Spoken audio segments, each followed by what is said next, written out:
শুরু করছি আজকের গল্প। অনীশ দেবের লেখা ভয় পাওয়া মানুষ। চিৎকারটা শুনেই প্রিয়নাথ জোয়ারদার থমকে দাঁড়িয়ে পড়লেন। চিৎকারটার মধ্যে যেন হিম বরফকুচি মেশানো ছিল। চিৎকারটা যতক্ষণ ধরে চলছিল ততক্ষণের জন্য করিডোরের আলোটা যেন মলিন হয়ে গেল, হঠাৎ ভোল্টেজ কমে গেলে যেমন হয়। তারপর সেই ভয় পাইয়ে দেওয়া চিৎকারের রেশ শেষ হলে বাল্বটা আবার তেজ ফিরে পেল।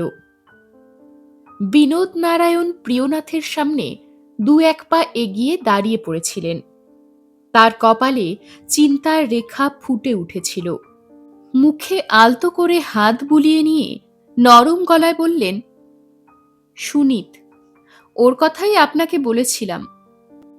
তেতলায় পেছনের দিকটায় ও থাকে।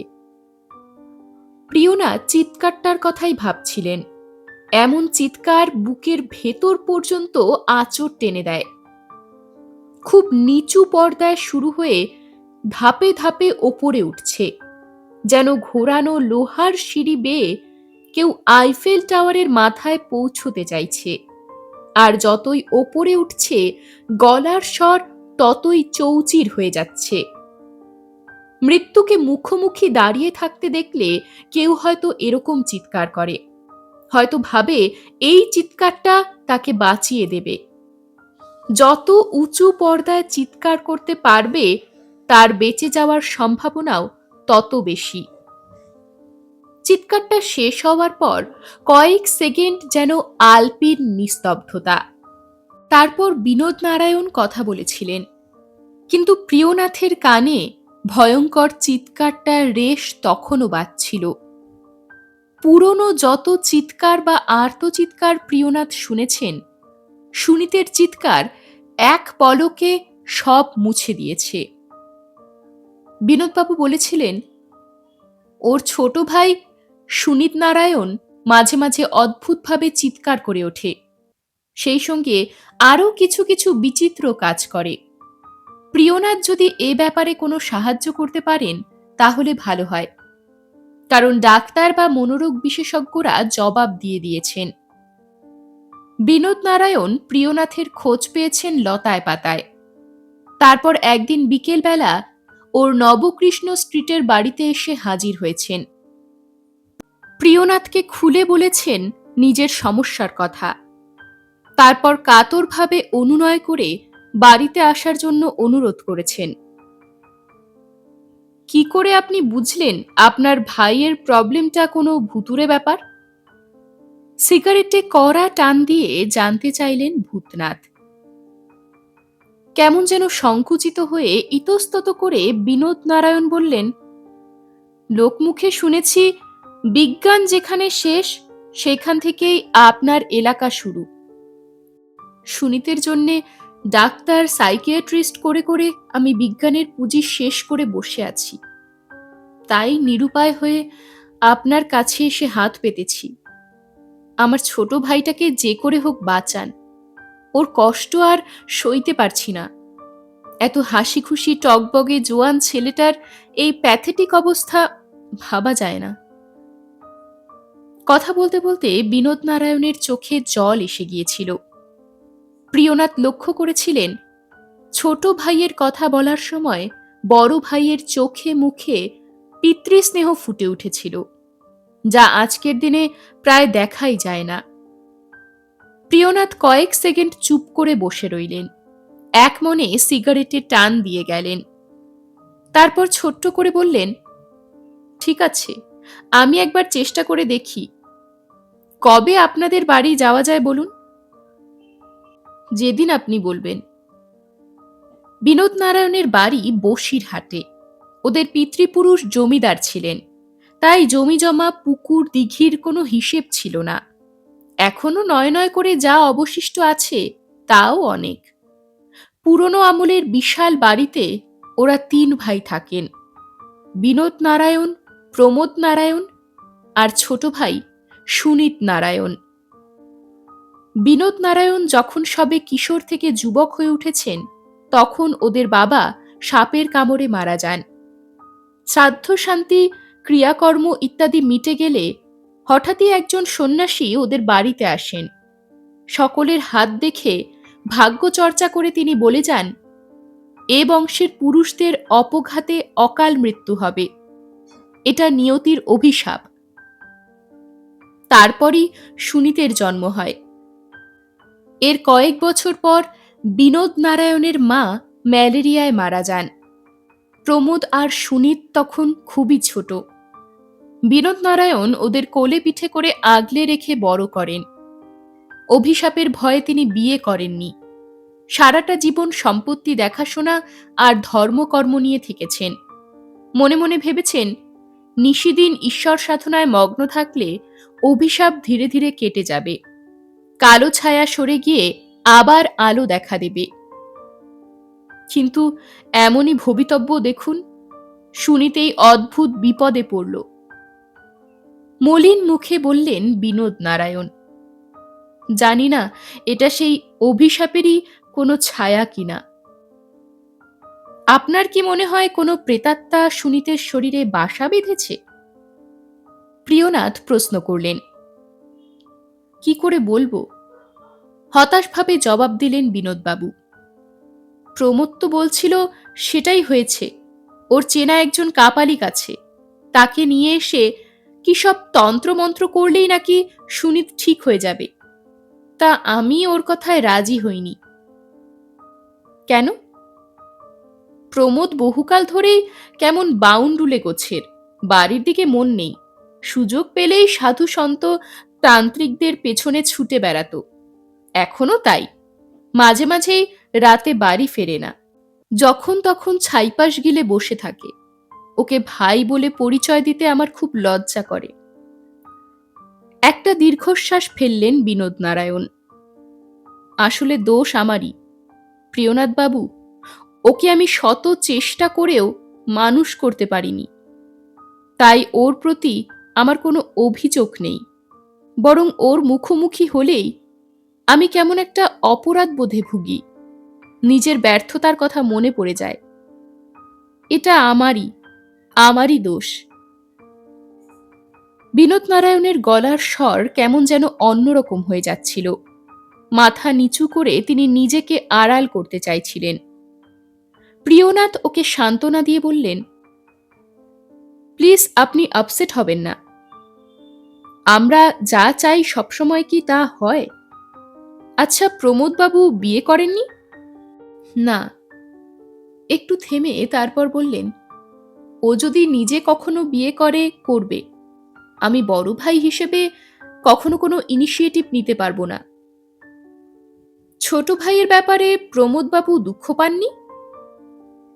পেয়েছে। ওকে আমরা ভীষণ ভালোবাসি। ও আমাদের গর্ব। এলাকার সবাই ওকে পছন্দ করে। লেখাপড়ায় জুয়েল ছেলে, খেলাধুলোতেও দারুণ। ওর অনেক বন্ধু বান্ধব, সবাই মিলে হৈ হৈ করে ট্যুরে যায়।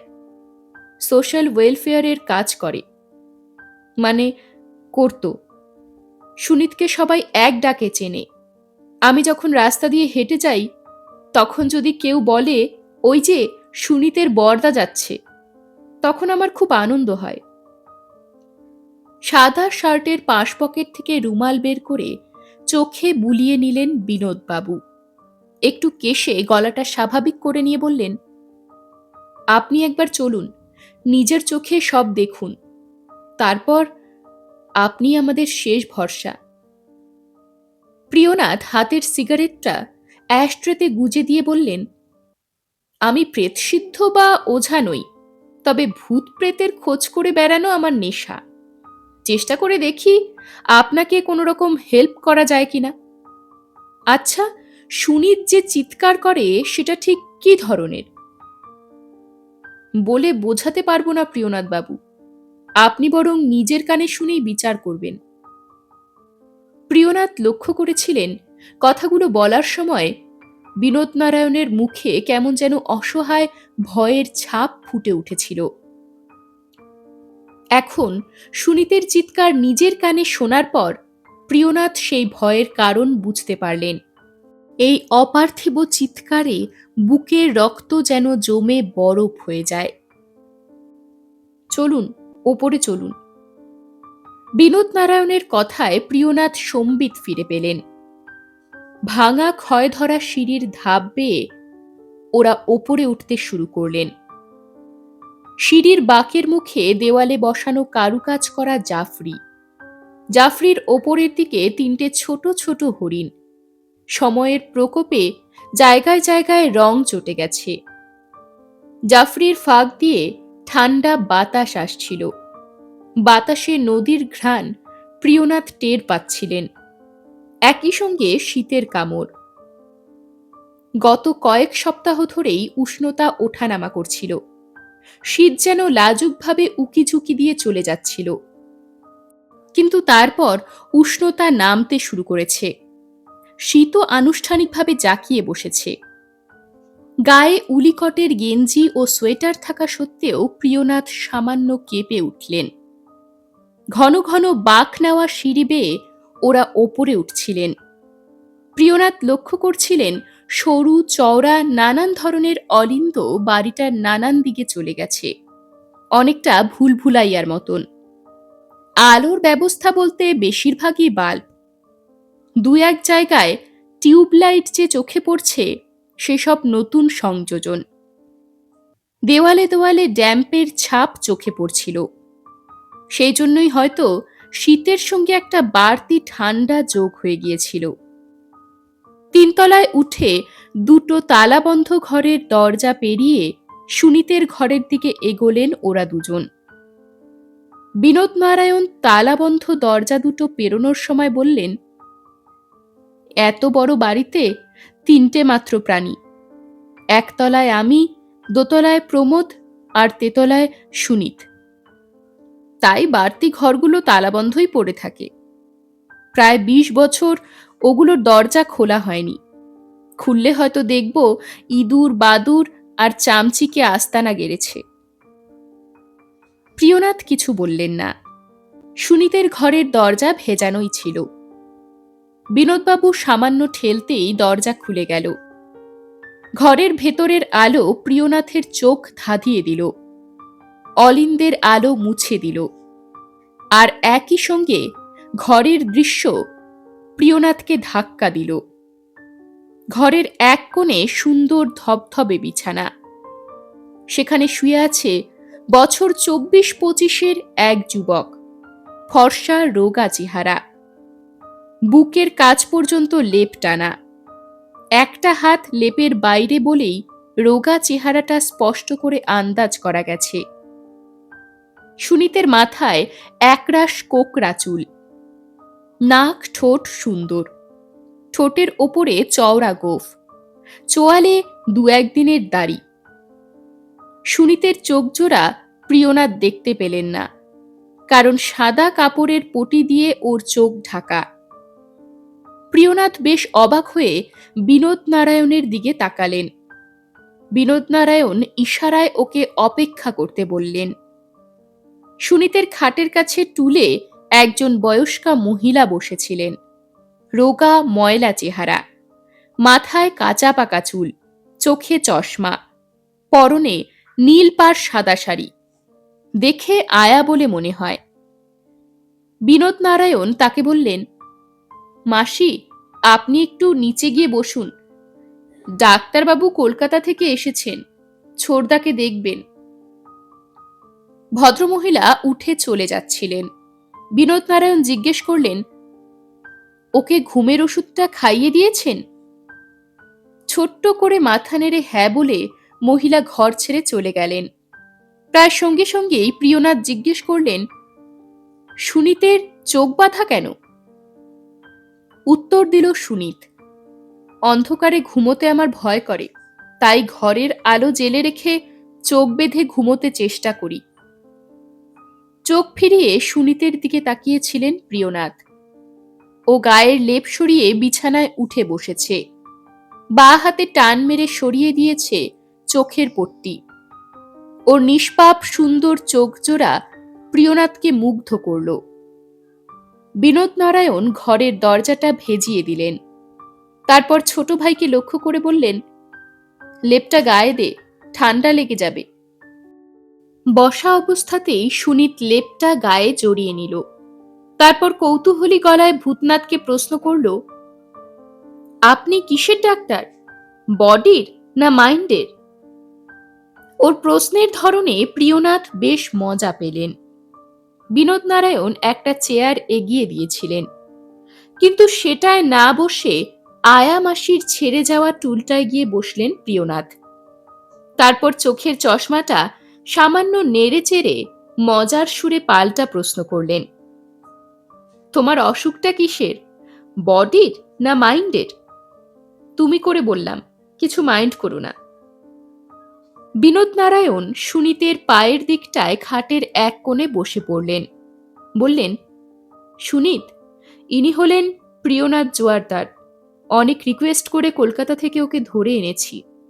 আমাদের বাড়িতে কদিন থাকবেন, তোকে হেল্প করার চেষ্টা করবেন। তোর সব কথা তুই ওকে খুলে বলতে পারিস। সুনীত বার দুয়েক কাশল, লেপটা আরো ভালো করে গায়ে জড়িয়ে নিতে চেষ্টা করল। তারপর মাথা নিচু করে কিছুক্ষণ চুপচাপ বসে রইল। বিনোদ নারায়ণের সঙ্গে প্রিয়নাথের চোখাচোখি হল। কিছুক্ষণ চুপ করে থেকে প্রিয়নাথ আগের প্রশ্নটাই আবার করলেন, তোমার অসুখটা কিসের, বডির না মাইন্ডের? আচমকা মুখ তুলে তাকালো সুনীত। বলল, বডিরও না মাইন্ডেরও না, অন্য কিছু। বিনোদ নারায়ণকে অবাক করে দিয়ে সিরিয়াস গলায় ভূতনাথ বললেন, আমি সেই অন্য কিছুর ডাক্তার। পলকে ঘরের আবহাওয়া যেন পাল্টে গেল। বিনোদ নারায়ণ উসখুস করতে লাগলেন। সুনীত কেমন চোরা চাউনিতে ভূতনাথকে দেখতে লাগল। প্রিয়নাথ অফিসের ওপরওয়ালার সুরে বললেন, শোনো সুনীত, তোমার কি হয়েছে আমি বলছি। তুমি ভীষণ ভয় পেয়েছ, কেমন করে তা জানি না, তবে সেই ভয় তোমাকে ধীরে ধীরে শেষ করে দিচ্ছে। তুমি যদি আমাকে সব খুলে বলো, তাহলে আমি তোমাকে বাঁচাতে চেষ্টা করব। তোমার জন্য দুশ্চিন্তা করে করে তোমার বড়দা মেজদাও তো শেষ হয়ে যাচ্ছেন। সুনীত হঠাৎ কেঁদে ফেলল। কাঁদতে কাঁদতেও বলল, কি করে বলবো, সে কথা তো কাউকে বলা বারণ। কাউকে বলা মাত্রই সর্বনাশ নেমে আসবে। একটু থেমে তারপর বললেন, তবে যদি কেউ নিজে গিয়ে দেখে আসে তাহলে আলাদা কথা। প্রিয়নাথ বিনোদ নারায়ণের দিকে তাকালেন। বিনোদ নারায়ণ ইতস্তত করে বললেন, সুনীতের ফটোগ্রাফির শখ আছে। মাঝে মাঝেই ও ফটো তোলার ঝোঁকে বেড়াতে বেরিয়ে যেত। মাস দুয়েক আগে ও সমস্তিপুরের দিকে গিয়েছিল। সঙ্গে ওর এক বন্ধু পরেশ ছিল। কিন্তু রওনা হওয়ার 5 দিন পর পরেশ বাড়ি ফিরে আসে, কারণ বাড়িতে এসটিডি করে জানতে পেরেছিল ওর বাবা খুব অসুস্থ হয়ে পড়েছে। সুনীত ফিরে আসে তার 6 দিন পর। তারপর থেকেই ওর এই অসুখ। আমি ওকে বহুবার জিজ্ঞেস করেছি, কিন্তু ও স্পষ্ট করে কিছু বলতে পারেনি, অথবা বলতে চায়নি। শুধু নেহা আর সদরিয়া, এই দুটো শব্দ ওর মুখ থেকে বারবার শুনতে পেয়েছি, তার বেশি কিছু নয়। বিনোদবাবু থামলেন। সুনীত তখনও মাথা নিচু করে ফুপিয়ে ফুপিয়ে কাঁদছিল দেখে বিনোদ নারায়ণ উঠে ছোট ভাইয়ের কাছে গেলেন। পাশে দাঁড়িয়ে মাথায় হাত বুলিয়ে ওকে শান্ত করতে চাইলেন। প্রিয়নাথ কিছু একটা বলতে যাচ্ছিলেন, কিন্তু তার আগেই সুনীত মুখ তুলে তাকালো বর্দার দিকে। করুণ গলায় বলল, সেই ফটোটার কথা বললে না? ও হ্যাঁ, ওর তুলে আনা 2 রিল ফটোগ্রাফের মধ্যে 8টা ছবি ব্ল্যাঙ্ক, মানে ডেভেলপ করে কিছু পাওয়া যায়নি। তবে একটা ফটো উঠেছে ভারী অদ্ভুত, সেটা আপনাকে দেখাচ্ছি বলে বিনোদ নারায়ণ ঘরের একটা তাকের দিকে এগিয়ে গেলেন। সেদিকে তাকালেন প্রিয়নাথ। সুনীতের ঘরটা বেশ আধুনিক ধাঁচে শৌখিনভাবে সাজানো। দেওয়ালে সুন্দর তাক তৈরি করে টেপ রেকর্ডার, ক্যামেরা, বই সুচারুভাবে রাখা। 2টো বইয়ের ফাঁক থেকে একটা খাম বের করে নিলেন বিনোদ নারায়ণ। তারপর প্রিয়নাথের কাছে এগিয়ে এসে খামটা প্রিয়নাথের হাতে দিলেন। খামের ভেতর থেকে একটা ফটো টেনে বের করলেন প্রিয়নাথ। ফটো সবটাই ঘোর কালো এবং ঘন নীল মেশানো একটা অন্ধকার। তারই মাঝে সর্ষের মাপের অনেকগুলো লাল ফুটকি এলোমেলোভাবে ছড়ানো। এই সাদামাটা ফটোগ্রাফির কি মানে থাকতে পারে প্রিয়নাথ ভেবে পেলেন না। বিনোদ নারায়ণ বললেন, এই ছবিটার মধ্যে যে কি আছে কে জানে। এটা দেখলেই সুনীত ভীষণ ভয় পেয়ে আপসেট হয়ে যায়। ও কোথাও গিয়ে কোনো কিছুর ৯টা ছবি তুলেছিল, তার মধ্যে ৮টা ব্ল্যাঙ্ক আর ৯ নম্বরটা এই যে। অনেকক্ষণ ধরে খুঁটিয়ে খুঁটিয়ে ফটোটা দেখার পর প্রিয়নাথ সুনীতকে জিজ্ঞেস করলেন, এসব ছবি তুমি কোথায় গিয়ে তুলেছিলে? সুনীতের বোধহয় ঘুম পাচ্ছিল। ও ঝিম ধরা চোখে প্রিয়নাথকে জরিপ করছিল। বোধহয় দেখতে চাইছিল ফটোটা দেখার পর প্রিয়নাথের কিরকম প্রতিক্রিয়া হয়। সেরকম কোনো প্রতিক্রিয়া হলো না দেখে একটু যেন হতাশই হলো। প্রিয়নাথের প্রশ্নে ও অস্পষ্ট গলায় বলল, সদ্রিয়া, নেহা। প্রিয়নাথ একটা সিগারেট ধরালেন। অন্যমনস্কভাবে কিছুক্ষণ সিগারেটে টান দিয়ে গেলেন। বিনোদ নারায়ণ চুপচাপ খাটের কোণে বসে পড়লেন। প্রিয়নাথকে লক্ষ্য করতে লাগলেন। বেশ কিছুক্ষণ পর প্রিয়নাথ মুখ খুললেন। গম্ভীর গলায় বললেন, সুনীত, তুমি বোধহয় বাঁচতে চাও না। নইলে সব কথা আমাকে অন্তত খুলে বলতে। আমি কথা দিচ্ছি, কেউ তোমার কোনো ক্ষতি করতে পারবে না। সুনীত করুণ গলায় বলল, ওরা কাউকে বলতে বারণ করেছে। কাউকে বলা যাবে না, কাউকে না। কেউ যদি নিজে দেখে আসে। আমি যাব, জোরালো গলায় বললেন প্রিয়নাথ। আমি নিজে গিয়ে দেখে আসব। ওদের কাউকে আমি ভয় পাই না। আমি ভয় পাই। তুমি বলো, কি করে সেখানে যেতে হয়?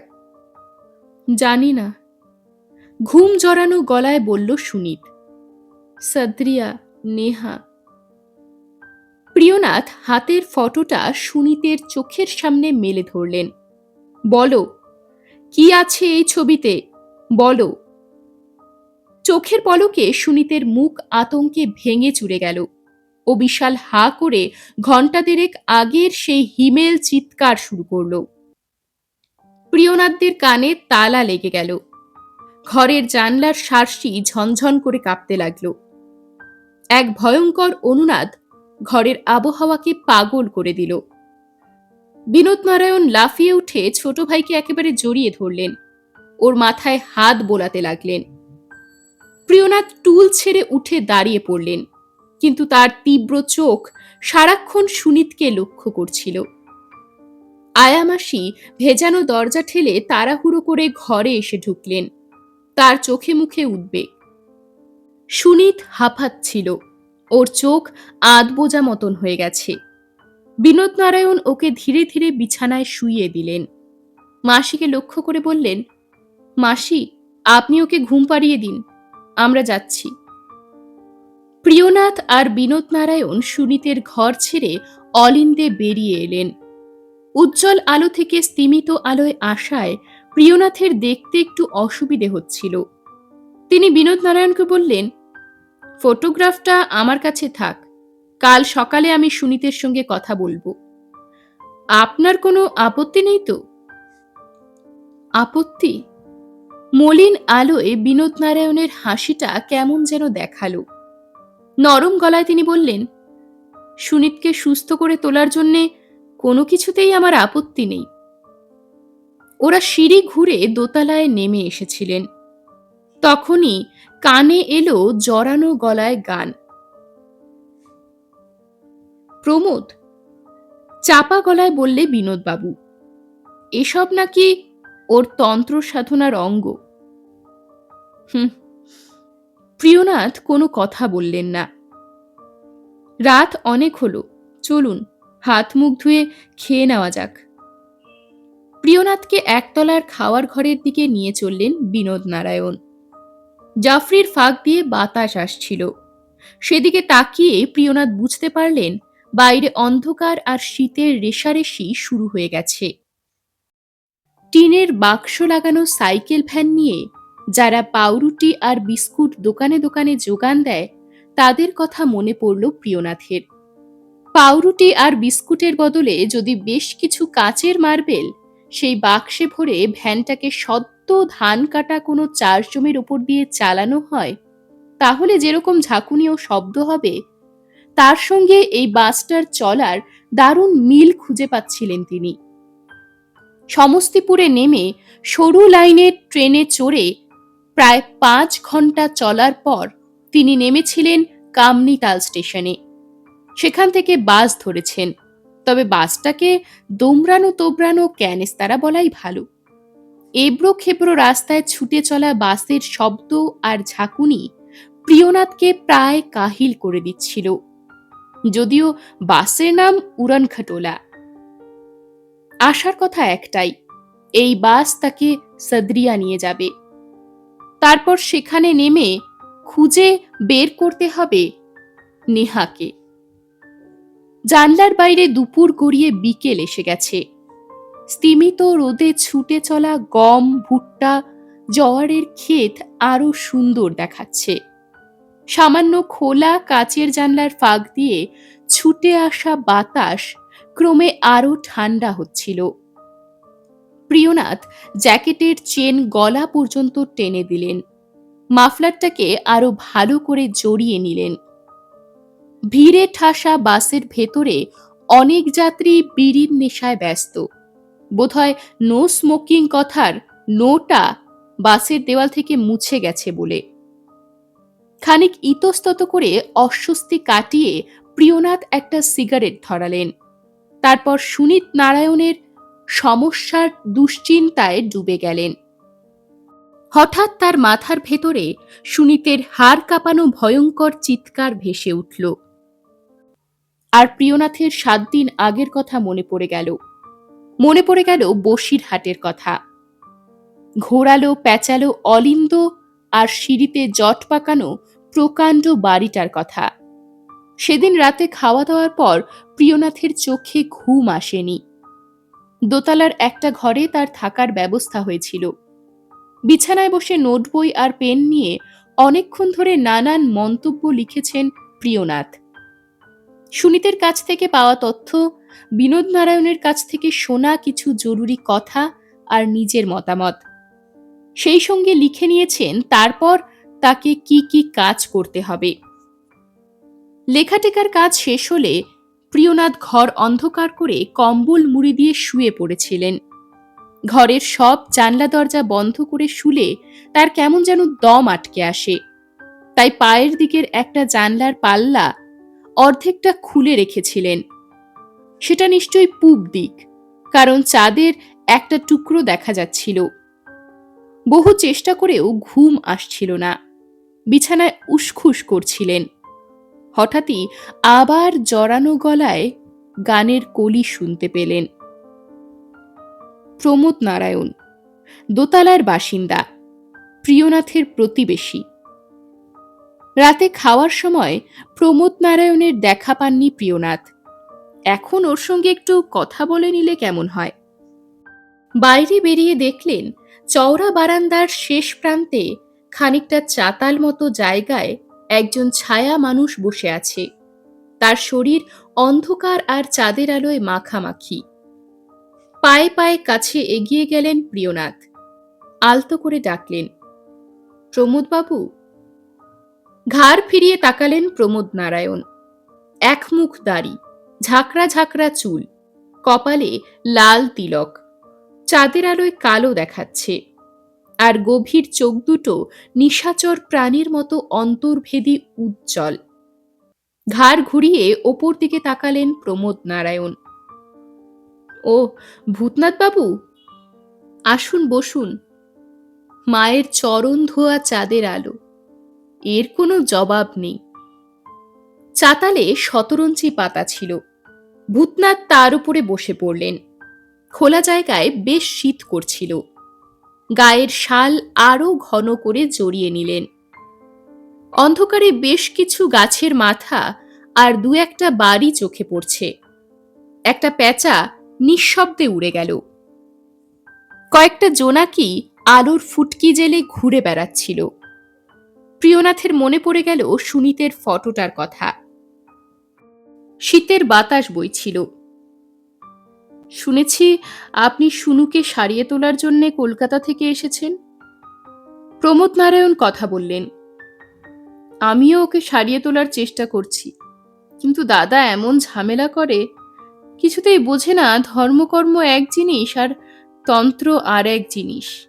আমার সাধনায় বারবার বিঘ্ন ঘটায়। বেশ বিরক্তভাবে কথা শেষ করলেন প্রমোদবাবু। প্রিয়নাথের কৌতূহল হল। ওকে জিজ্ঞেস করলেন, আপনি কিভাবে সুনীতকে সারিয়ে তোলার চেষ্টা করেছেন একটু বলবেন? বললাম যে, তন্ত্র দিয়ে। সবাই জানে তন্ত্রশাস্ত্র চিরন্তন, প্রত্যক্ষ ফল দেয়। তন্ত্র স্বয়ং মহেশ্বরের মুখ নিঃসৃত বাণী। একে কেউ কখনো অবজ্ঞা করে? একটু থেমে প্রমোদ নারায়ণ বললেন, সুনীতের জন্য আমি ভূত প্রেত ভয়নাশক যন্ত্র প্রয়োগ করেছি। সেটা কি জিনিস? চলুন, আমার ঘরে চলুন, দেখাচ্ছি। প্রমোদ নারায়ণ চাতাল ছেড়ে উঠে পড়লেন। গুনগুন করে গানের কলি ভাজতে ভাজতে ঘরের দিকে রওনা দিলেন। প্রিয়নাথ ওকে অনুসরণ করলেন।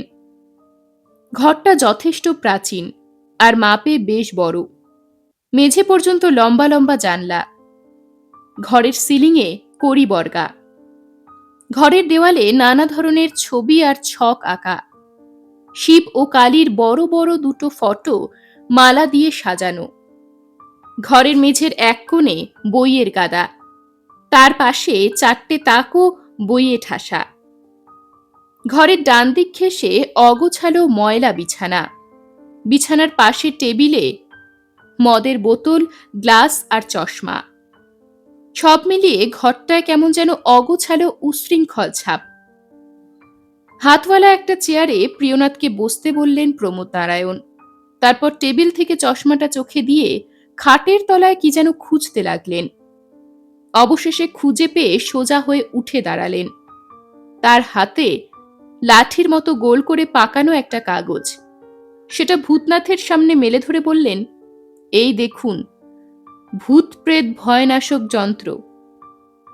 ভূতনাথ দেখলেন একটা ভূর্জপত্রে ছক কেটে কয়েকটা সংখ্যা লেখা। প্রমোদ নারায়ণ বললেন, দীপান্বিতা অমাবস্যার রাতে অষ্টগন্ধ দিয়ে লিখে রেখেছি। দাদাকে লুকিয়ে সুনীতের ঘরের দেওয়ালে খাটের নিচে সিঁদুর দিয়ে এই যন্ত্র লেখা আছে। এছাড়া শ্মশানে গিয়ে কিছু ক্রিয়াকর্ম করার চেষ্টা করছি। একটু একটু কাজ হচ্ছে, আরও হবে। আসলে শুনু যে কোনো রকম হেল্প করছে না। প্রমোদ নারায়ণের হাত থেকে যন্ত্রটা নিয়ে প্রিয়নাথ খুঁটিয়ে দেখলেন। তারপর সেটা ওকে ফিরিয়ে দিতে দিতে বললেন, আচ্ছা, সুনীত যে বারবার সদরিয়া আর নেহা শব্দ দুটো বলছে, তার অর্থ কি? প্রমোদবাবুর কপালে ভাঁজ পড়ল। ছোট্ট একটা ঢেকুর তুলে বললেন, আমি ওকে বহুবার জিজ্ঞেস করেছি। তাতে আমার যা মনে হয়েছে সদরিয়া কোনো জায়গার নাম, সমস্তিপুর থেকে যাওয়া যায়। আর নেহার ব্যাপারে জিজ্ঞেস করলে শুনু বলছে সেটা ওখানে গেলেই বোঝা যাবে, বলা যাবে না। রাতের আকাশে কুকুরের কাতর চিৎকার শোনা গেল। প্রিয়নাথ চুপ করেছিলেন, প্রমোদ নারায়ণকে দেখছিলেন। প্রমোদ নারায়ণ বললেন, আপনি কাল সকালে ওকে একবার জিজ্ঞেস করে দেখুন, যদি নতুন কোনো তথ্য পান। ওর কষ্ট আর চোখে দেখা যাচ্ছে না। শেষ কথাটা বলার সময় তন্ত্রসাধক মানুষটার গলা ভারী হয়ে এলো। প্রিয়নাথ টের পেলেন, লোকে যাই বলুক না কেন, মানুষটার ভেতরে এখনো একটা স্নেহশীল মেজদা অবশিষ্ট আছে। ওকে বিদায় জানিয়ে ঘরে ফিরে এলেন ভূতনাথ। বিছানায় গা ঢেলে দিতেই ঘুম দু চোখে আসন পেতে বসল। ঘুমের ঘোরে সুনীতের তোলা ফটোগ্রাফটাকে স্বপ্ন দেখলেন। তবে ফটোর লাল ফুটকিগুলো জোনাকির মতো জ্বলছিল আর নিভছিল। বাসের প্রচণ্ড এক ঝাঁকুনি প্রিয়নাথের ভাবনার সুতো ছিঁড়ে দিল। কন্ট্রাক্টর দেহাতি ঢঙে হাঁক পারল, সদ্রিয়া, সদ্রিয়া। সিট ছেড়ে উঠে বাঙ্ক থেকে সুটকেসটা নিলেন প্রিয়নাথ। প্রায় ধস্তাধস্তি করে ভিড় ঠেলে বাস থেকে নেমে পড়লেন রুক্ষ রাস্তায়। এটা যে সদ্রিয়া নয় সেটা প্রিয়নাথ খোঁজ খবর করে অনেক আগেই জেনেছেন। তবে এখান থেকে টাঙা পাওয়া যায়। টাঙা নিয়ে যায় গণ্ডক নদীর পাড়ে। সেখান থেকে খেয়া পার হয়ে আবার টাঙায় চড়ে বেশ খানিকটা গেলে তবে সদ্রিয়ার দেখা পাওয়া যাবে। এত সব কাণ্ড করে প্রিয়নাথ যখন সদ্রিয়ায় পা রাখলেন তখন অন্ধকার এবং শীত জাঁকিয়ে বসে পড়েছে। কুয়াশা ঠেলে একটা চায়ের দোকানে এসে দাঁড়ালেন। দোকানে 4-5 জন মানুষের জটলা। ওরা সব মুড়ি দিয়ে বসে কাঠের আগুন ঘিরে তাপ নিচ্ছে। গায়ে চাদর অথবা কম্বল, মাথায় গলায় মাফলার নয় গামছা।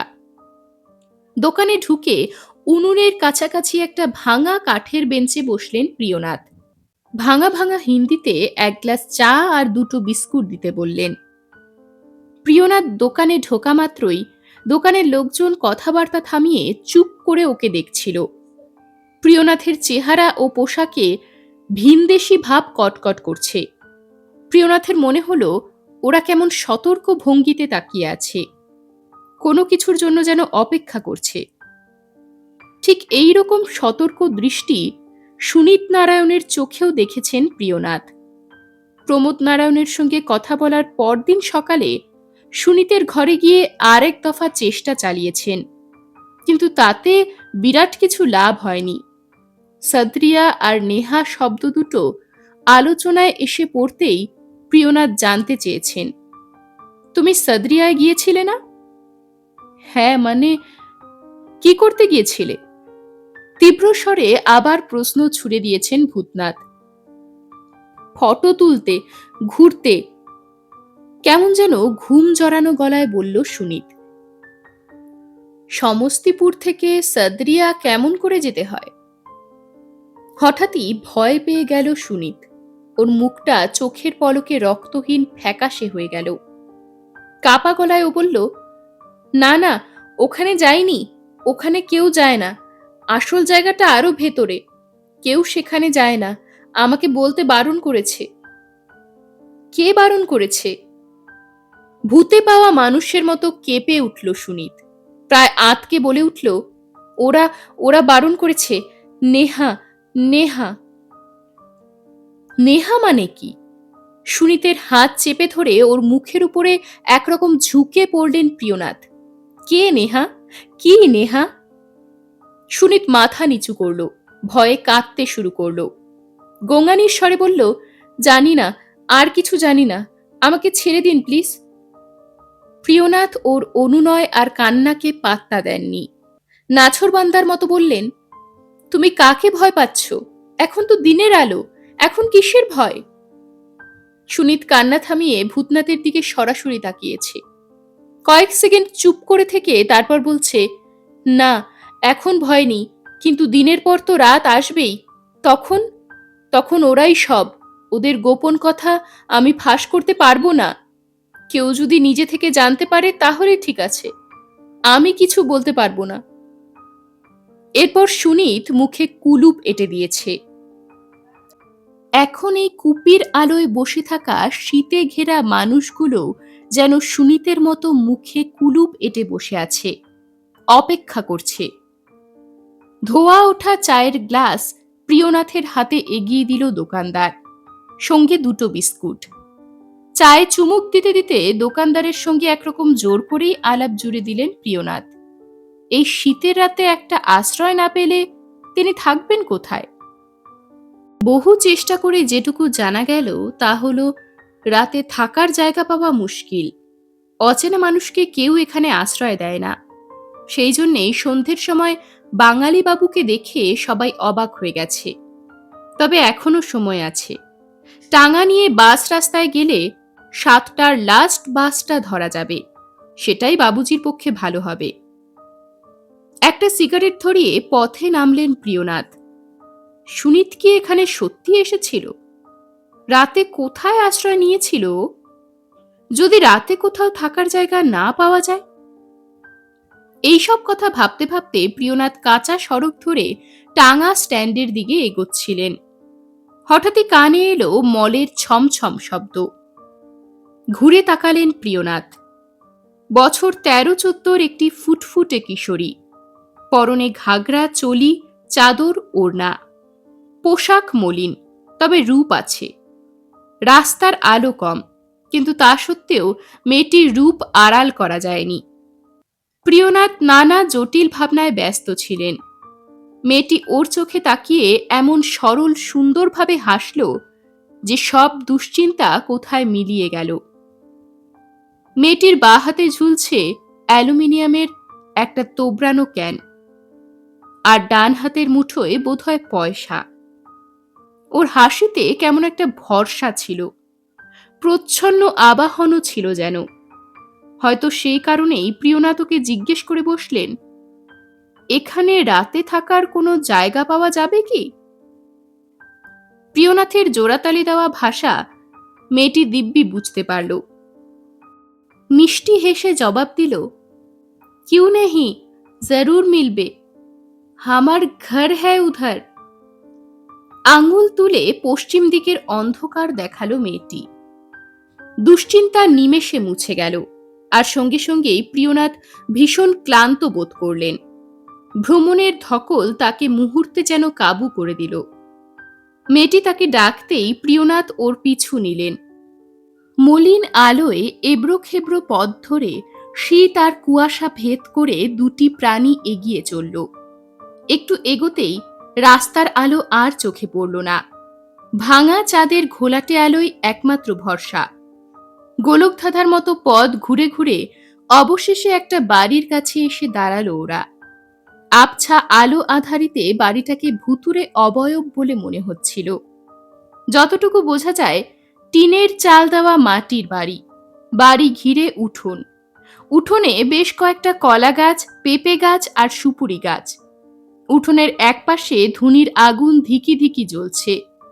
কুয়াশার স্তর ভেদ করে আগুনটাকে ঝাপসা দেখাচ্ছে। সামান্য বাতাস বইছিল, বাতাসে গাছের পাতা নড়ে সরসর শব্দ হচ্ছিল। প্রিয়নাথের মনে হলো ঘুমিয়ে নিথর একটা গায়ের শেষ প্রান্তের শেষ বাড়িটার সামনে এসে দাঁড়িয়েছেন তিনি। বাড়িটার চারপাশে অনেকটা করে ফাঁকা জমি, আর আলো বলতে মাথার উপরে চাঁদ আর বাড়ির একটা জানলা দিয়ে ভেসে আসা লণ্ঠনের আলো। প্রিয়নাথের শীত করছিল। মাফলারটা আরো ভালো করে গলায় জড়িয়ে নিলেন।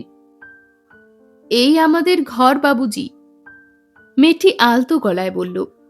প্রিয়নাথের হঠাৎই মনে হলো ওদের বাড়িতে আশ্রয় নেবেন, অথচ এখনো ঠিকমতো আলাপই করা হয়নি। মানে মেয়েটির নাম জিজ্ঞেস করা হয়নি। তোমার নাম কি? প্রিয়নাথ জানতে চাইলেন। তার দিকে ঘাড় তুলে তাকিয়ে মেয়েটি মিষ্টি হেসে বলল, নেহা, নেহা কুমারী। প্রিয়নাথ ওই শীতার্ত আধারে দাঁড়িয়ে সুনীত নারায়ণের ভয়ঙ্কর চিৎকার শুনতে পেলেন। তার পা ফেলার ছন্দে গরমিল হয়ে গেল। সুটকেসটাও হাত থেকে পড়ে যেতে চাইছিল। সময় মতো সতর্ক না হলে সেটাকে সামাল দেওয়া যেত না। কাঁচা উঠোন পেরিয়ে সামনের ঘরটা ঢুকতেই উষ্ণতার ওম পেলেন প্রিয়নাথ। ঘরের হেরিকেনের আলোয় নেহাকে ভালো করে দেখলেন। এই মিষ্টি মেয়েটা কি সুনীতের ভয়ের কোনো হদিশ দিতে পারবে? ঘরে একটা ভাঙা চেয়ারে একজন বৃদ্ধ বসেছিলেন। চাদর মুড়ি দেওয়া শরীরে শুধু মাথার সাদা চুল, সাদা গোপ আর ছানি পড়া ঘোলাটে চোখ নজর টানে। নেহা পরিচয় করিয়ে দিল, বলল, ওর বাপুজি। তারপর দেহাতি ভাষায় ওর বাবাকে কি যেন বলল। উত্তরে বৃদ্ধ মানুষটি আলতো করে বার কয়েক ঘাড় নাড়লেন। নেহা প্রিয়নাথকে বসিয়ে ছুটে ভেতরের ঘরে ঢুকে গেল। একটু পরেই একজন বৃদ্ধা ও একজন তরুণকে একরকম হাত ধরে টানতে টানতে নিয়ে এলো। নেহার মা ও দাদা। বৃদ্ধার মুখের চামড়ায় অকালে বড় বেশি ভাঁজ পড়েছে। তবে চোখ দুটোয় মায়ের মমতা মাখানো। নাকে রূপোর নলক, কানে দুল, মাথায় চুলে পাক ধরতে শুরু করেছে। নেহার দাদার রোগা কালো চেহারা, চোখ দুটো কেমন যেন শূন্য, দৃষ্টিহীন। কপালে লম্বা একটা কাটা দাগ, মাঝে মাঝেই কেশে উঠছে, বোধহয় ঠান্ডা লেগেছে। একটা অদ্ভুত গন্ধ প্রিয়নাথের নাকে আসছিল, অনেকটা বুনো ফুলের গন্ধের মতো। আলাপের পালা শেষ হলে নেহা প্রিয়নাথকে ভেতর দিকের একটা ঘরে নিয়ে গেল। বলল, এ ঘরেই আপনি থাকবেন, আপনি হাত মুখ ধুয়ে নিন, আমি চা বানিয়ে নিয়ে আসছি। নেহা হাত পা নেড়ে কথা বলছিল। ওর ভাষা পুরোপুরি বুঝতে না পারলেও ওর অঙ্গভঙ্গি ভূতনাথকে বুঝতে সাহায্য করছিল। নেহার সঙ্গে আলাদা কথা বলার জন্য ভূতনাথের আর তর সইছিল না। সুটকেস খুলে দরকারি জিনিসপত্র বের করে খাটিয়ার উপরে চাদর মুড়ি দিয়ে বসলেন ভূতনাথ। নেহার জন্য অপেক্ষা করতে লাগলেন। একটু পরেই নেহা চা নিয়ে এলো। প্রিয়নাথের হাতে চায়ের গ্লাস ধরিয়ে দিয়ে মেঝেতে চাটাই পেতে বসে পড়ল। বুনো ফুলের গন্ধটা আবার প্রিয়নাথের নাকে এলো। বাবুজি এখানে কি কাজে এসেছেন? এই একটু একটু ঘুরে বেড়াতে, ফটো তুলতে। একটু থেমে আচমকা প্রশ্ন ছুড়ে দিলেন প্রিয়নাথ। আচ্ছা, মাস দেড় দুই আগে কোনো ছোকরা বাবু তোমাদের বাড়িতে এসেছিল? বাবুর খুব ফটো তোলার শখ ছিল। নেহা সরলভাবে জবাব দিল, হ্যাঁ এসেছিল, বড় রাস্তায় এদিক ওদিক ঘুরছিল, আমি ডেকে নিয়ে এসেছি। আমাদের বাড়িতে ২-৪ দিন ছিল। এখানে আনজান আদমিকে কেউ বাড়িতে থাকতে দেয় না, কিন্তু আমরা কোনো মেহমানকে কখনো ফেরাই না। মাঝে মাঝেই আমাদের বাড়িতে মেহমান আসে, আমি ডেকে নিয়ে আসি। সেই ছেলেটির নাম কি ছিল? সুনীত? প্রিয়নাথ বেশ উত্তেজিত হয়ে পড়েছিলেন। একটা সিগারেট ধরিয়ে গাঢ় টান দিলেন। নাম তো জানি না বাবুজি। নেহা হাসল ফিক করে, বলল, আপনার নামও কি জানি? প্রিয়নাথ নিজের নাম বললেন। বললেন, ফটো তোলার শখের কথা।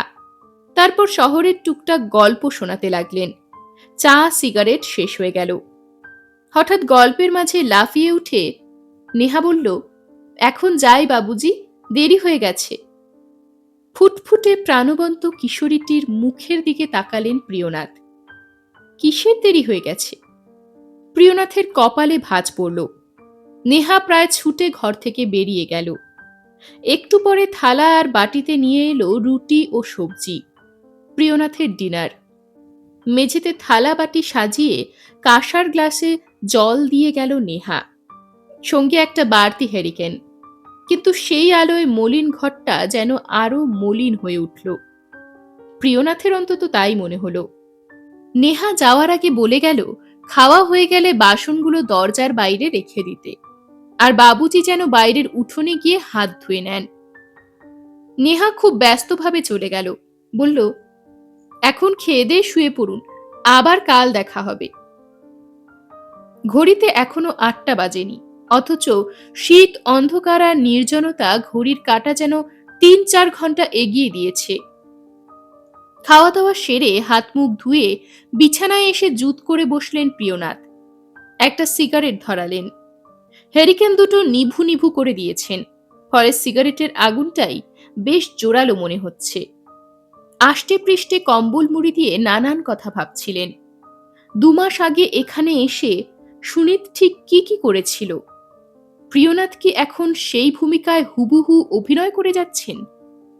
টিভিতে দেখা অ্যাকশন রিপ্লের মতো? নেহাদের চাপা কথাবার্তা কানে আসছিল। ওরা কি এখনো শোয়নি? নেহা তাহলে অমন ব্যস্তভাবে চলে গেল কেন? একটু পরে সিগারেট শেষ করে শুয়ে পড়লেন প্রিয়নাথ। ওর ক্লান্ত শরীর, খুব তাড়াতাড়ি ঘুমিয়ে পড়ল। ভোরবেলা বেশ বেলা করে ঘুম ভাঙল প্রিয়নাথের। আড়মোড়া ভেঙে দিন শুরু করতে গিয়েই বেশ অবাক হয়ে গেলেন। নেহারা কেউ বাড়ি নেই। ওরা ৪ জন এই সকালবেলায় গেল কোথায়? গোটা বাড়িটাই চক্কর মেরে দেখলেন প্রিয়নাথ। কেউ কোথাও নেই, সবকটা দরজাই হাট করে খোলা। অথচ আসবাবপত্র, রান্নার জায়গা ইত্যাদি দেখলে মনে হয় ওরা আবার যে কোনো মুহূর্তে ফিরে আসবে। এক কাপ চায়ের জন্য মনটা আনচান করছিল, তাই মোটামুটি তৈরি হয়ে বেরিয়ে পড়লেন প্রিয়নাথ। সঙ্গে নিলেন ক্যামেরা আর কম্পাস। কুয়াশা কম থাকায় সূর্যের দাপট নেহাত মন্দ নয়। সামান্য ঘোলাটে দিনের আলোয় এলাকাটা আরো ভালো করে দেখলেন। নেহাদের বাড়িটা বলতে গেলে একেবারে ফাঁকা জায়গায় দাঁড়িয়ে। চাষ জমি আর পুকুর পেরিয়ে আরো যে ২-৪টে মাটির বাড়ি চোখে পড়ে, সেগুলোতে কেউ বাস করে বলে মনে হলো না। আর দূরে তাকালে শুধু ধুধু মাঠ আর বড় বড় গাছপালার দল। মনে হয় যেন নেহাদের বাড়িটাই লোকবসতির শেষ সীমানা। প্রিয়নাথ আন্দাজে ভর করে এগোলেন। খানিক দূরে গেলে হয়তো কাল রাতের ঘর বাড়ি দোকানপাট চোখে পড়তে পারে।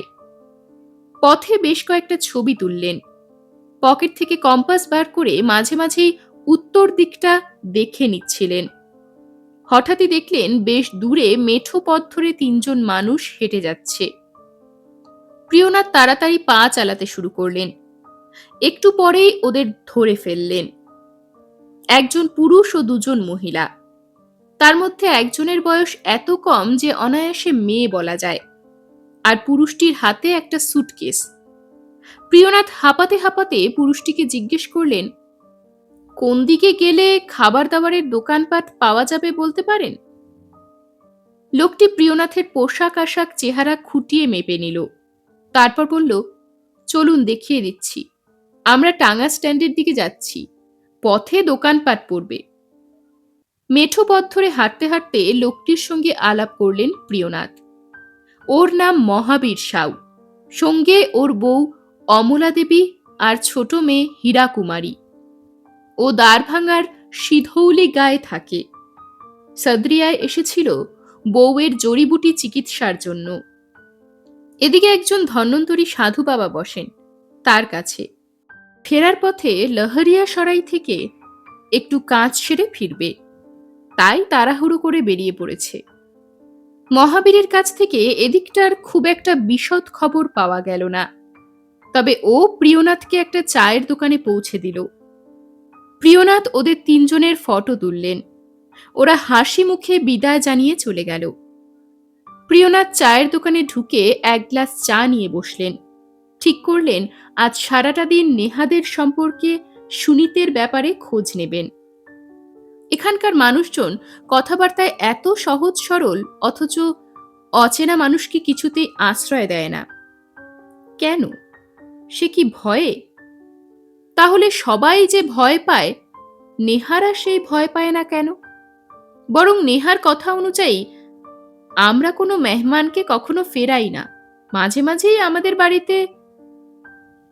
সারাটা বেলা নানা জায়গায় ঘুরে ঘুরে জিজ্ঞাসাবাদ করে ছবি তুলে কাটালেন প্রিয়নাথ, কিন্তু তার অনুসন্ধান এতটুকুও এগোলো না।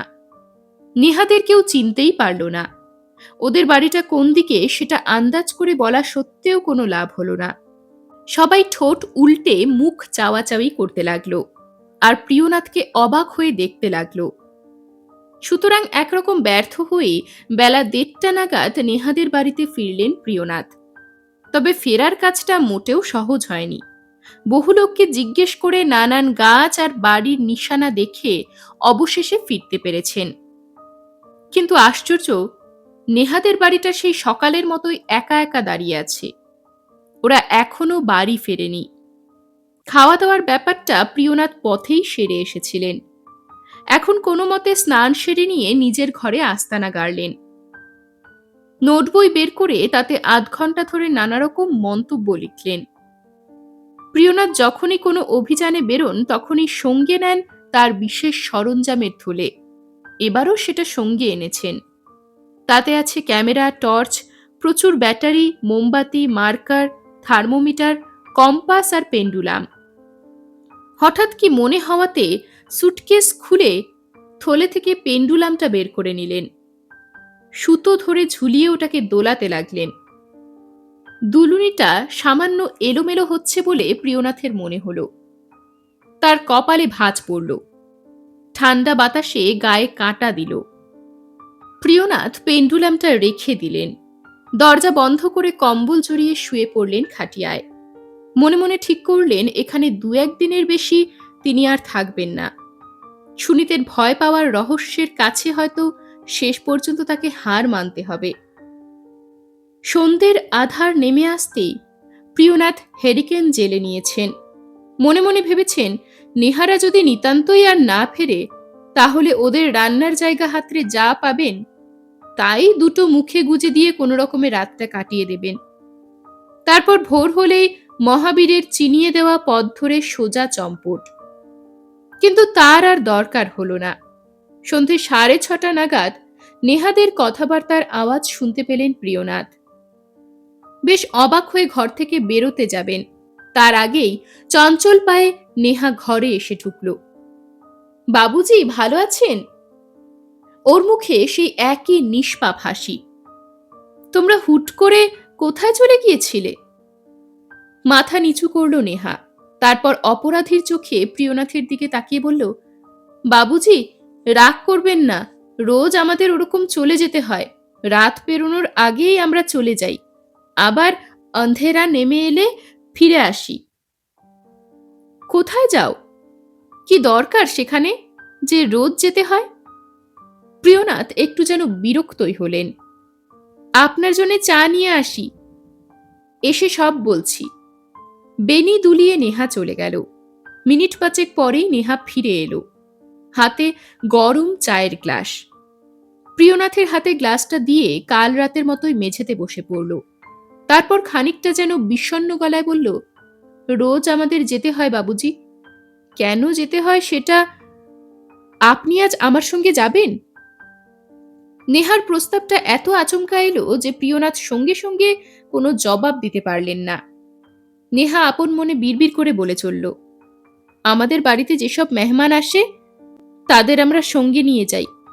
আমরা ওখানে গেলে আপনি ফটো খিঁচতে পারবেন। শেষ কথাটা নেহা বেশ উৎফুল্ল ঢঙে বলল। উৎসাহ নিয়ে তাকালো ভূতনাথের দিকে। প্রিয়নাথের মধ্যে কেমন যেন একটা মরিয়া ভাব জেগে উঠেছিল। তিনি ঠান্ডা গলায় বললেন, সুনীতবাবু তোমাদের সঙ্গে গিয়েছিলেন ছবি তুলতে? হ্যাঁ গিয়েছিলেন, ঘাড় নেড়ে বলল নেহা। কিন্তু পরক্ষণেই নিজেকে শুধরে নিয়ে বলল, ওই বাবুর নাম তো জানি না। আমি আজ তোমাদের সঙ্গে যাব। চাটাই ছেড়ে উঠে পড়ল নেহা। খুশির গলায় বলল, যাই মা আর পিতাজিকে বলে আসি, রাতে আপনার খাওয়া হলেই আমরা বেরিয়ে পড়ব। খাওয়া দাওয়ার পাট চুকিয়ে গাঢ় আধার ও শীতের মধ্যে প্রিয়নাথ যখন ওদের সঙ্গে বেরোলেন, তখন রাত 9:30। শীতের সঙ্গে লড়াই করতে গিয়ে প্রিয়নাথের চেহারা মাপে প্রায় সুমো যোদ্ধাদের কাছাকাছি গিয়ে পৌঁছেছে। সঙ্গের ঝোলা ব্যাগে ক্যামেরা ছাড়াও নিয়েছেন টর্চ, টর্চের ব্যাটারি, কম্পাস, থার্মোমিটার আর পেন্ডুলাম। অন্ধকারে কুয়াশা ভেদ করে আরো অন্ধকার 5টা ছায়া এগোচ্ছিল। সকলের আগে প্রিয়নাথ আর নেহা, পেছনে বাকি 3 জন। কারো মুখে কোনো কথা নেই, যেন সবানুগমনে চলেছে সবাই। প্রিয়নাথ হঠাৎই হোঁচট খেলেন, নিজেকে সামলে নিয়ে টর্চ জ্বাললেন। নেহা সঙ্গে সঙ্গে বলল, আলো নিভিয়ে দিন বাবুজি, আমি আপনার হাত ধরছি। অন্ধকারে প্রিয়নাথের হাত ধরল নেহা। স্পর্শে সম্মোহন করা যায় কিনা প্রিয়নাথ জানেন না। আর প্রিয়নাথের যেরকম মন এবং বয়স, তাতে কিশোরী নেহাকে নিয়ে কোন রকম অন্যায় কল্পনা তার কাছে নেহাতি হাস্যকর। কিন্তু তবুও কোনো এক রহস্যময় কারণে নেহার হাত ছুতেই প্রিয়নাথ কেমন এক অলৌকিক ভরসা পেলেন। আকাশ মেঘলা, চাঁদ দেখা যাচ্ছে না। প্রিয়নাথদের ঘিরে রেখেছে গাঢ় কুয়াশার স্তর। বেশি দূর নজর চলে না। ঠান্ডা বাতাস যেন বাতাস নয়, বরফ। প্রিয়নাথ জ্যাকেটের উপরে শাল জড়িয়েছেন, সেটাকে প্রাণপণে আঁকড়ে ধরেছেন শরীরে। আড়ষ্টভাবে সাবধানে পা ফেলছেন। অথচ নেহার চলা কত সহজ, স্বাভাবিক। এ পথ নিশ্চয়ই ওর অনেক চেনা। বেশ কিছুক্ষণ পথ হাঁটার পর প্রিয়নাথের সময়, দিক সবই গুলিয়ে গেল। অকারণেই একটা ভয় তার মনের ভেতরে ঢুকে পড়তে চাইল। তিনি লড়াই করে সেটাকে চৌকাঠের বাইরে আটকে রাখলেন। সেরকম একটা মনের অবস্থাতেই তিনি চাপা গলায় নেহাকে জিজ্ঞেস করলেন, নেহা, আমরা কোথায় যাচ্ছি? একটু পরেই দেখতে পাবেন। নেহা এত অস্পষ্ট গলায় কথাটা বলল যে বেশ চেষ্টা করে ওর কথা শুনতে পেলেন প্রিয়নাথ। মিনিট খানেক চুপ করে থাকার পর নেহা আবার কথা বলল, যেখান দিয়ে আমরা হেঁটে যাচ্ছি বাবুজি, বহুত দিন পেহলে এখানে একটা গ্রাম ছিল। সে গায়ের নাম ছিল তিন কাহানি। তিন কাহানির শেষে ছিল বড় বড় মাঠ, ক্ষেত, তারপরে সদরিয়া। তিন কাহানি আর সদরিয়ার বর্ডারে আমরা থাকতাম। থাকতাম তার মানে? নেহা? প্রিয়নাথ ডেকে উঠলেন। নেহার হাতটা হঠাৎই শীতের চেয়েও ঠান্ডা মনে হলো। ভয় পাবেন না বাবুজি, বলেই নেহা প্রিয়নাথের হাতটা ছেড়ে দিল, আর সঙ্গে সঙ্গেই ওর ছায়া শরীরটা কুয়াশায় মিলিয়ে গেল। নেহা? প্রিয়নাথ ডেকে উঠলেন আবার, পেছন ফিরে তাকালেন। যে তিনজন এতক্ষণ ধরে নিঃশব্দে ওদের অনুসরণ করছিল তারা কেউ নেই, সেখানে শুধুই কুয়াশা। প্রিয়নাথ টর্চ জ্বাললেন, সেই আলোয় কম্পাসটা বের করে দেখলেন। উত্তরমুখী কাঁটা দক্ষিণ দিকে মুখ করে স্থির হয়ে আছে। আলোটা নিভিয়ে দিন বাবুজি। নেহার গলা। হতবুদ্ধি প্রিয়নাথ টর্চ নিভিয়ে দিলেন, কিন্তু চারপাশে কাউকে দেখতে পেলেন না। টর্চ আর কম্পাস ব্যাগে ঢুকিয়ে রাখতেই নেহা আবার কথা বলল, দাঁড়াবেন না বাবুজি, চলুন, আমি আপনার পাশে পাশেই আছি। তোমার পিতাজি মাজি ওরা কোথায় গেলেন? অন্ধকার ভেদ করে নেহার গলা ভেসে এলো, ওরা এগিয়ে গেছেন, একটু পরে আমরাও সেখানে পৌঁছে যাব। আন্দাজে ভর করে পা ফেলতে লাগলেন প্রিয়নাথ। তিনি পোড় খাওয়া মানুষ, তা সত্ত্বেও কিন্তু বেশ নাড়া খেয়ে গেছেন। সুনীত নারায়ণের বয়স অনেক কম।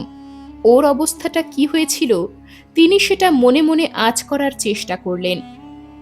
হঠাৎই শীতটা যেন বেড়ে গেল। সামনেই দেখা গেল একটা বিশাল পুকুর। এই গাঢ় আধারেও জলের কোথাও কোথাও প্রতিফলন চোখে পড়ছে। বাকি অংশটা এক অদ্ভুত কুয়াশায় ঢাকা। পুকুরটা পেরোতেই কুয়াশা যেন ফিকে হয়ে এলো। কয়েকটা ছোট বড় গাছ চোখে পড়ল প্রিয়নাথের।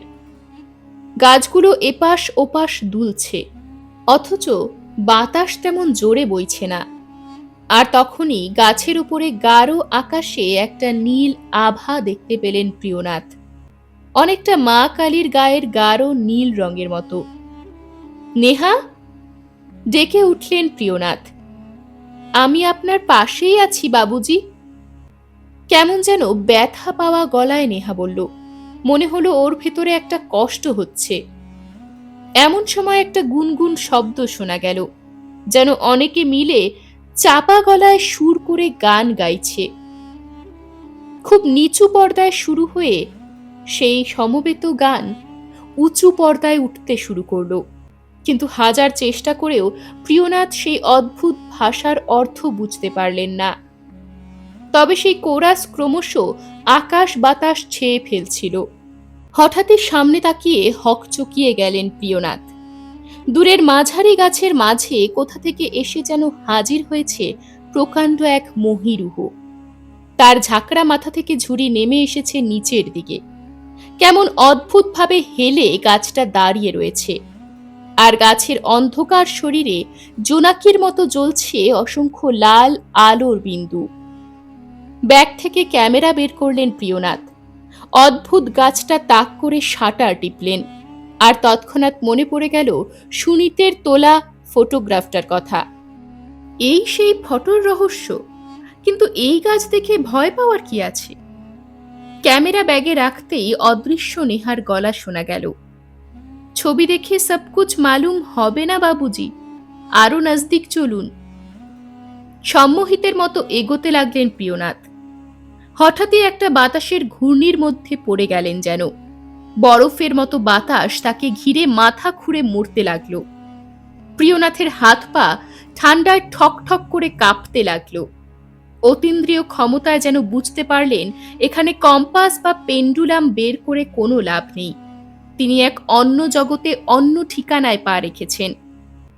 কোরাস গান এখনো বেশ জোরালো ঢঙে শোনা যাচ্ছিল, উঠছে নামছে, যেন কয়েকশো মানুষ প্রাণপণে গলা মিলিয়ে সুর ধরেছে।